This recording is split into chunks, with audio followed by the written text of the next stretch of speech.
When we hear the name Julius Caesar, we usually picture, imposing marble statues and golden laurel wreaths.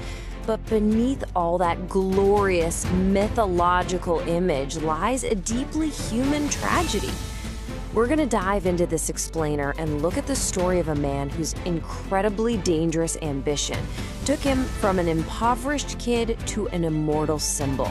He literally bent the world to his will, only to be totally crushed by the very forces he unleashed. Beware the Ides of March. We've all heard it, right?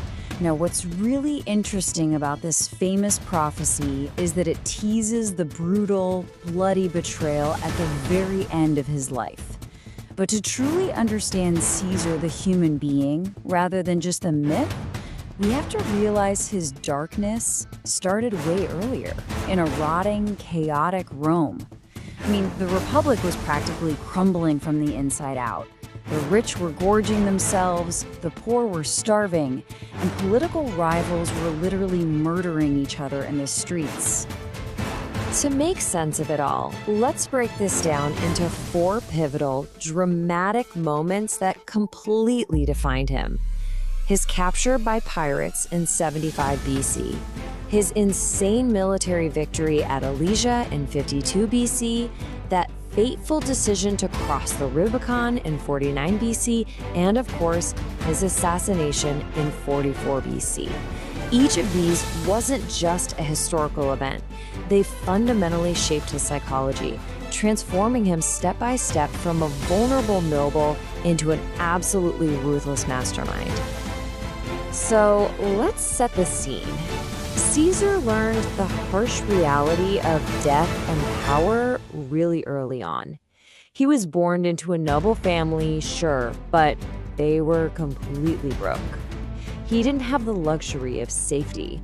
In fact, as a young man, he actually found his own name on a death list, ordered by a terrifying dictator named Sulla. That right there, that was the moment it clicked for him. He realized that to survive the wolves of Rome, being smart wasn't enough. He had to become the apex predator. And this brings us to 75 BC.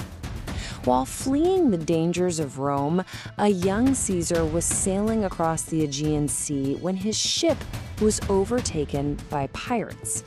Now, this sounds like a terrifying situation, right? But it actually set the stage for his first real dark transformation. And it perfectly showcases a deeply human trait that defined his entire life: absolute, unshakable hubris. Get this. When the pirates demanded a ransom, Caesar literally laughed in their faces because he was insulted the price on his head was so low. He made them raise the price. He didn't cower or act like a prisoner at all. He acted like he was their boss. He ate with them, read his poetry out loud to them, and repeatedly, almost casually, told them that once he was free, he'd come back and crucify every single one of them. The pirates just laughed it off as dark humor. But here is the terrifying truth. It wasn't a joke, not even a little bit. Once the ransom was paid and he was released, Caesar didn't just go home and count his blessings.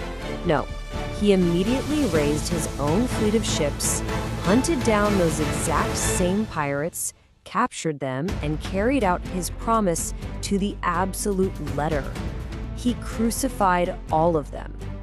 This was the moment the world first saw the chilling, cold-blooded resolve hiding behind that charismatic smile. As he started rising up in Roman politics, it turned out his greatest weapon wasn't his sword at all. It was his psychological bond with the commoners. See, unlike the snobbish elites who despise the poor, Caesar walked the streets. He spoke their language. He truly understood their struggles. This deep emotional connection made the people absolutely love him, but it made the political elites see him as a massive existential threat. They were terrified because they knew he could weaponize the mob at any second.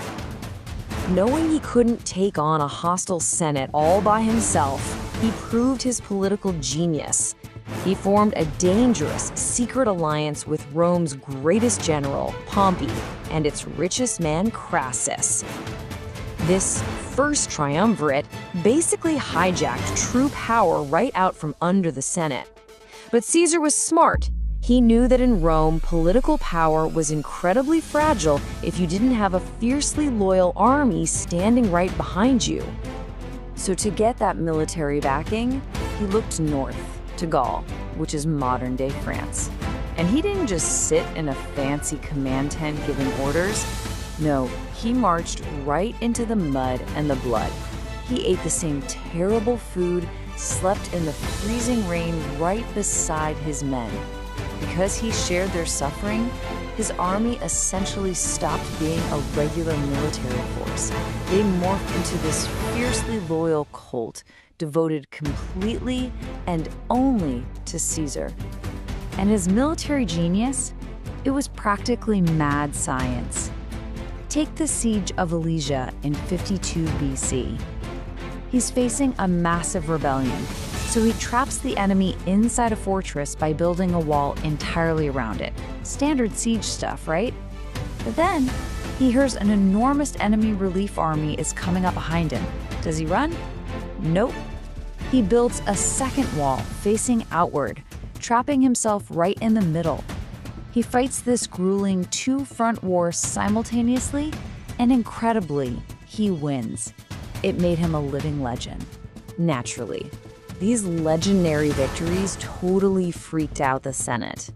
Even his old ally Pompey grew jealous and terrified of him.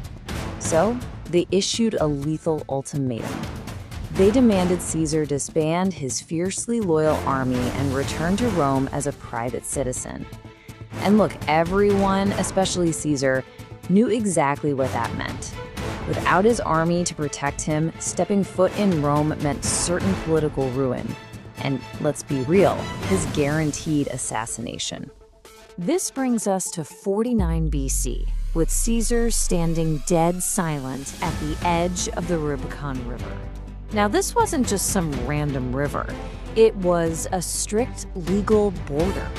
Caesar knew that crossing this small body of water with a standing army was, legally speaking, an act of high treason. It was a direct declaration of war against Rome itself. You can only imagine the suffocating tension in that exact moment.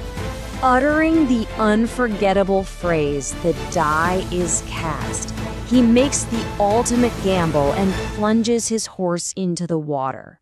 That one single dramatic step practically signed the death warrant of the Roman Republic. By crossing the Rubicon, he kicked off a brutal civil war that would tear the ancient world apart and honestly change the course of human history forever. So he wins the war. He defeats Pompey, has his famous alliance with Cleopatra in Egypt, and returns to Rome virtually unopposed. But once he becomes master of Rome, he kind of goes too far. He cancels debts, he literally alters the calendar we still use today, and he cements absolute terrifying power. He starts accepting godlike honors, getting temples built for himself, and lets them declare him Dictator Perpetua, dictator for life. He completely stripped away Rome's democratic illusions. Which leaves us with the big question, the one whispering through the darkened, terrified halls of the Senate. Was this guy a savior who brought order to absolute chaos, or was he a tyrant who needed to be slain so freedom could survive? To the commoners, he was a champion, almost a demigod. But to the aristocrats, they saw a king. And let me tell you, in Rome, there was no word more deeply hated than king. This tension sparked a heartbreaking internal tragedy, specifically for Marcus Junius Brutus. See, Brutus wasn't just some politician. He was practically a surrogate son to Caesar. They had a deeply trusting, loving bond. But Brutus was also a hardcore patriot who loved the Republic above all else. He was agonizingly torn, forced to choose between the life of his best friend and the survival of Rome's freedom. It is literally a Shakespearean tragedy played out in real life. As the conspiracy to kill him secretly formed, the irony of fate was everywhere. Strange omens plagued the city. Mysterious lights in the sky, sacrificial animals missing organs. Seers practically begging him to beware the 15th of March. Even his own wife, Calpurnia, had nightmares of his statue bleeding. The universe was literally screaming at him that betrayal was coming. Yet his pride, that exact same hubris he showed those pirates years ago, completely blinded him. He honestly believed he was untouchable. Then came the fateful day, March 15, 44 BC. Caesar walks into the Senate. Suddenly, he's surrounded by dozens of conspirators. The greatest military genius of his time, a guy who survived the muddy, brutal wars of Gaul and the vicious, cutthroat politics of Rome, is violently hacked down by his own friends. He was stabbed 23 times, left bleeding out on the cold marble floor. At the absolute climax of this whole tragedy, Caesar locks eyes with Brutus among his attackers, and right then, the fight just leaves him. It wasn't just his body that broke, it was his heart. Pulling his toga over his face, he reportedly whispered those famous final words, "You too, Brutus?" It's the ultimate human betrayal.